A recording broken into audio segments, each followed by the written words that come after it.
Bismillahirrahmanirrahim. Assalamualaikum warahmatullahi wabarakatuh. Bertemu kembali dengan saya Elmira Siska dalam mata kuliah analisis laporan keuangan. Nah, hari ini kita sudah sampai di pertemuan yang ke-6. Nah, pada video yang sebelumnya kita sudah membahas tentang analisis rasio likuiditas. Di pertemuan yang ke-6 ini, kita akan belajar tentang jenis-jenis rasio yang lainnya, yaitu rasio solvabilitas, rasio rentabilitas, dan rasio-rasio lain. Kita mulai yang pertama. Rasio solvabilitas itu maksudnya adalah rasio yang digunakan untuk mengukur kemampuan perusahaan dalam memenuhi segala atau semua kewajiban keuangan dalam jangka panjang. Nah, ini penting dilakukan karena bagi para kreditur untuk melihat kondisi perusahaan dalam jangka pendek yang bagus saja itu tidak cukup bagi mereka, tapi bagi para kreditur itu mereka perlu untuk melihat bagaimana sih kondisi perusahaan dalam jangka panjang. Apakah kira-kira perusahaan tersebut masih mampu memenuhi, kalau misalnya diberi pinjaman, apakah masih mampu memenuhi atau membayar pinjamannya atau tidak. Nah, itu maksudnya rasio solvabilitas. Rasio solvabilitas ini terdiri dari yang pertama rasio modal sendiri dengan total aktiva. Nah, kalau kita lihat dari rumusnya adalah modal sendiri dibagi total aktiva dikali 100%. Rasio ini menunjukkan tingkat keamanan yang dimiliki kreditor. Artinya, semakin tinggi rasio berarti semakin kecil jumlah modal pinjaman yang digunakan untuk membiayai aktivitas. Nah, ini mengandung indikasi bahwa sebagian besar aktiva perusahaan itu dibiayai oleh dari modal sendiri, itu maksudnya. Nah, rasio ini disebut juga dengan proprietary ratio atau stakeholder equity ratio. Lalu jenis rasio yang kedua adalah rasio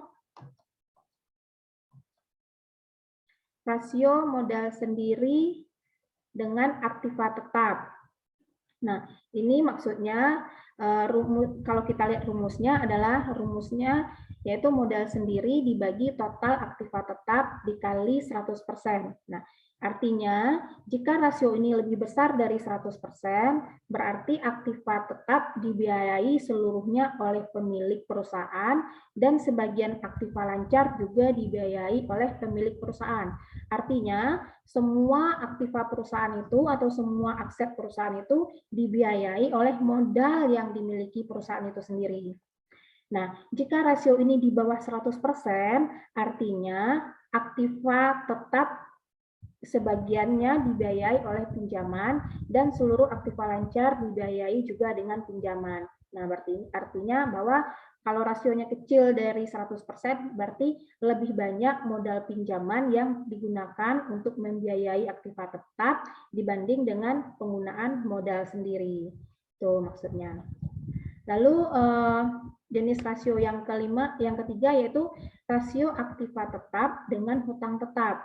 Rumusnya adalah total aktiva tetap dibagi total hutang jangka panjang dikali 100%. Nah, rasio ini menunjukkan tingkat keamanan yang dimiliki oleh kreditor jangka panjang. Karena itu, semakin tinggi rasio ini berarti semakin besar jaminan dan keamanan memberikan pinjaman kepada perusahaan. Nah, rasio ini juga menunjukkan kemampuan perusahaan untuk memperoleh pinjaman dengan jaminan aktiva tetap. Nah, jadi ini penting juga dilihat oleh pihak kreditor mengenai kondisi keuangan kita. Lalu jenis rasio yang selanjutnya adalah rasio rentabilitas. Nah, rasio rentabilitas ini juga sering disebut dengan rasio profitabilitas. Jadi kalau nanti teman-teman menemukan kata-kata profitabilitas, itu sama artinya dengan rasio rentabilitas. Nah, rasio-rasio rentabilitas ini digunakan untuk mengukur kemampuan perusahaan dalam memperoleh laba. dari modal-modal yang digunakan. Nah, rasio rentabilitas ini terdiri dari yang pertama ada rasio operating income dengan operating asset. Rasio ini menghubungkan antara keuntungan yang diperoleh dari kegiatan pokok perusahaan atau operating income dengan kekayaan yang digunakan untuk menghasilkan keuntungan atau operating asset. Nah, sehingga rumusnya adalah laba usaha atau operating income dibagi dengan aktiva usaha atau operating asset dikali 100%. Nah, di sini ada catatan, di sini operating asset itu adalah semua aktiva kecuali investasi jangka panjang dan aktiva lainnya yang tidak digunakan dalam kegiatan usaha untuk memperoleh penghasilan. Nah, contohnya di sini adalah aktiva yang tidak digunakan dalam kegiatan usaha, misalnya merek dagang, terus goodwill, terus company image. Nah, itu tidak termasuk karena itu nilainya tidak bisa dihitung nilainya. Tuh. Ini perlu diingat di sini ada operating asset itu adalah semua aktiva kecuali investasi jangka panjang. Jadi nanti kalau dalam laporan keuangan ditemukan investasi jangka panjang, nah itu harus dikeluarkan dari perhitungan, begitu ya. Lalu operating income ini menunjukkan adanya kemungkinan yang pertama adanya over investment dalam aktiva produksi. Yang kedua, merupakan cermin rendahnya volume penjualan dibanding ongkos-ongkos yang diperlukan. Yang ketiga, adanya inefisiensi. Yang keempat, adanya kegiatan ekonomi yang menurun. Nah, ini apabila kita mendapatkan nilai dari operating income itu rendah, maka indikasinya adalah seperti ini. Jadi over investment, ada volume penjualan yang rendah, ada inefisiensi, adanya kegiatan ekonomi yang menurun. Nah, jadi seperti itu. Jadi rasio operating income yang bagus itu adalah nilainya yang semakin tinggi. Gitu. Lalu yang rasio selanjutnya adalah rasio turnover dari operating asset. Nah, rumusnya adalah penjualan dibagi operating asset. Nah, rasio ini menunjukkan berapa kali operating asset berputar dalam suatu periode yang biasanya selama 1 tahun. Dalam menganalisa rasio ini, sebaiknya dibandingkan selama beberapa tahun, sehingga diketahui tren dari penggunaan operating asset tersebut. Jika tren ini cenderung naik, berarti perusahaannya semakin efisien. Jadi kalau nanti diperoleh hasilnya rasio ini nilainya tinggi, berarti perusahaannya efisien, gitu ya. Nah, rasio yang selanjutnya adalah ROI atau Return on Investment. Nah, rasio ini digunakan untuk mengukur efektivitas dari keseluruhan operasi perusahaan, yaitu dengan mengukur kemampuan perusahaan dengan semua dana yang ditanamkan dalam aktiva yang digunakan untuk operasi perusahaan dalam tujuan untuk menghasilkan laba. Nah, itu ROI. Jadi, berapa sih tingkat pengembalian kita terhadap investasi yang telah kita lakukan terhadap capaian laba yang kita peroleh, itu maksudnya. Besarnya tingkat ROI ini dipengaruhi oleh 2 faktor. Yang pertama adalah turnover dari operating asset atau tingkat perputaran aktiva yang digunakan untuk operasi. Yang kedua adalah profit margin atau besarnya keuntungan operasi dibanding dengan penjualan yang dinyatakan dalam persentase. Nah, kalau kita lihat rumusnya, rumus dari ROI itu adalah operating asset turnover dikali dengan profit. Atau apabila kita jabarkan, operating asset turnover itu sama dengan penjualan dibagi operating asset. Lalu dikali profit. Nah, profit itu adalah laba usaha dibagi penjualan. Jadi sehingga rumus ROI itu menjadi panjang seperti ini. Ada beberapa manfaat dari ROI. Yang pertama adalah dapat mengukur efisiensi penggunaan modal yang bekerja, efisiensi produksi, serta efisiensi bagian penjualan. Jadi kalau ROI-nya semakin tinggi, artinya penggunaan modal semakin baik. Artinya efisiensi produksi semakin baik. Artinya efisiensi dari penjualan juga semakin baik. Atau sebaliknya. Nah, yang kedua adalah dapat mengukur efisiensi dari tindakan yang diambil oleh bagian atau divisi. Nah, misalnya tindakan ini apa? Misalnya tindakan kredit, atau misalnya tindakan peminjaman uang, atau tindakan untuk menambah investasi di perusahaan. Nah, ini juga dapat diukur. Jadi semakin tinggi rasionya, berarti efisiensi dari tindakan yang diambil oleh manajer itu semakin baik. Yang ketiga, ROI itu dapat digunakan untuk mengukur profitabilitas masing-masing produk yang dihasilkan. Nah, ini jelas ya, namanya juga return on investment. Berarti kita hubungannya dengan profitabilitas. Yang keempat adalah dapat digunakan untuk keperluan perencanaan. Gitu. Nah, di samping manfaatnya, ROI ini juga mempunyai kelemahan. Ada beberapa hal yang menjadi kelemahan dari ROI. Yang pertama adalah sukar untuk membandingkan ROI antar perusahaan satu dengan yang lainnya, karena kadang terdapat perbedaan praktek akuntansi. Nah, ini jelas bahwa misalnya perusahaan perbankan ROI-nya itu akan berbeda dengan perusahaan properti. Itu tidak mungkin sama gitu kan.